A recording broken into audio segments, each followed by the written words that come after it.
it's time. Monday night doubleheader.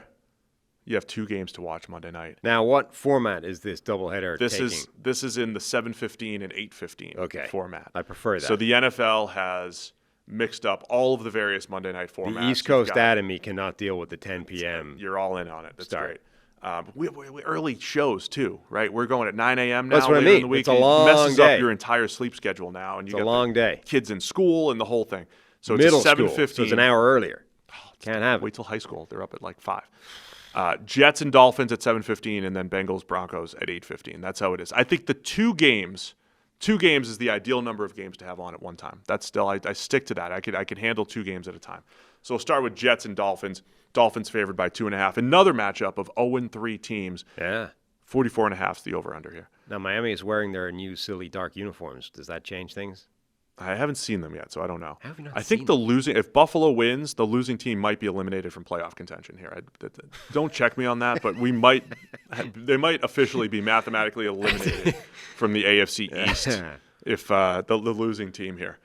What's going to give? Something's got to give. Yeah. I mean, look, I don't think the Jets have been that bad this season at all. They're at least an interesting team, I think, to watch. They've been, like I saw somebody complaining about New York sports generally, and it's like, the Jets and the Giants are both terrible. It's like, the Jets have not been terrible. Their record is terrible, but they haven't actually been that bad. Miami, though, the thing is... They're in the middle of a rebuild. Miami, it's fascinating on a weekly basis to see how bad it gets, you know? Because the thing, like we were saying, or I said last week, was the type of game that if they lost hard against Buffalo, that could have gotten people fired. They actually didn't. They gave a really good account of themselves against Buffalo. Now, they still lost because they're nowhere near as good a team as Buffalo. But they fought hard in that game. They made it challenging. It was close for the majority of the game. And it sort of showed that, look, whatever about how much blame there is to go around and where it belongs, they're still fighting for Mike McDaniel. Like, this is not a team that's checked out on the head coach and he's lost the locker room and all those kinds of things. They're still fighting. He's still doing some stuff. The run game is still able to get some plays. So, but how long does that last if they're losing every week?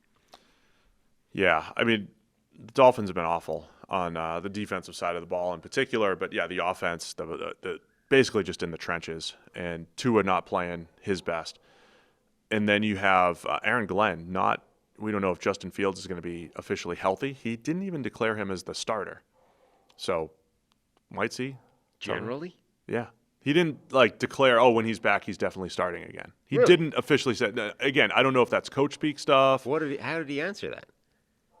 The question was, if and when Justin Fields is back, is he the starting quarterback? It was like we're going to talk it over, basically, is what he said. And most of the time, coach is like, when he comes back, of course, he's the starter. And what have we seen from Fields? We saw one really nice game in week 1 and one terrible game in week 2 against the Bills. Right. It was really bad against the Bills, right? And then, they did sign him as a bridge quarterback to be the starter. I assume Justin Fields will be back out there when he's healthy. And I still kind of want to see that because the week 1, the way the offense ran, Breece Hall ran well, Fields played well within structure and then made some plays on third down.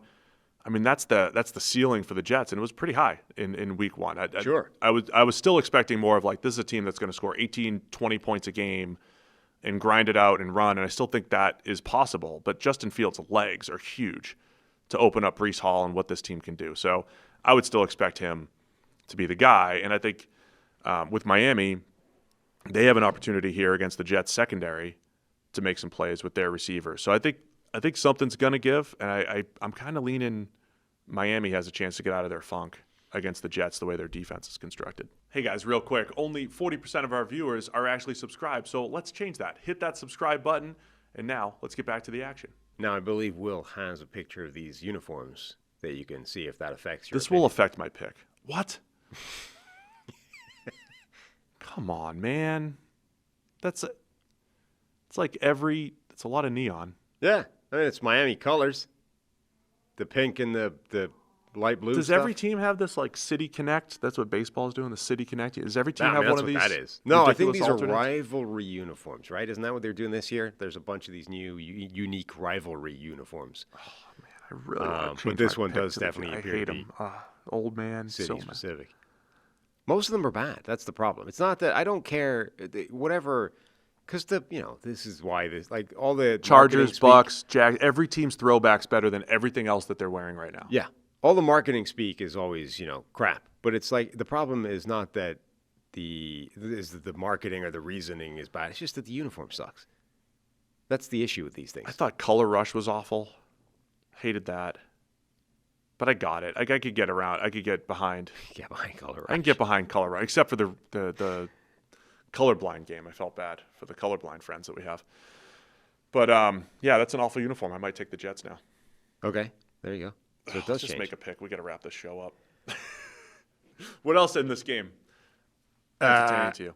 Can Miami's defensive line find any purchase against the Jets' offensive line that hasn't been playing out of its mind so far? Like that Miami defensive front should be getting pressure, and it isn't. Yeah, that's a big thing. Miami have the worst defense in the NFL. Chop. And okay, the back end is terrible, but like the front should be getting pressure, and it isn't. That's the thing. Like I was low on Miami coming into the year, but maybe not this low. Yeah. Right. I was low on them, but I thought at least the edge rushers have a better chance. And look, we're also at this. If Miami loses, they have some very intriguing talent. Yes. For the rest of the league. So if you're going to watch Monday Night Football and you're a fan of a good team, keep an eye. Is Tyreek going to get traded? Bradley Chubb going to get traded? Are these guys going to get traded? Especially if they end up losing, that's something to keep an eye on. Okay.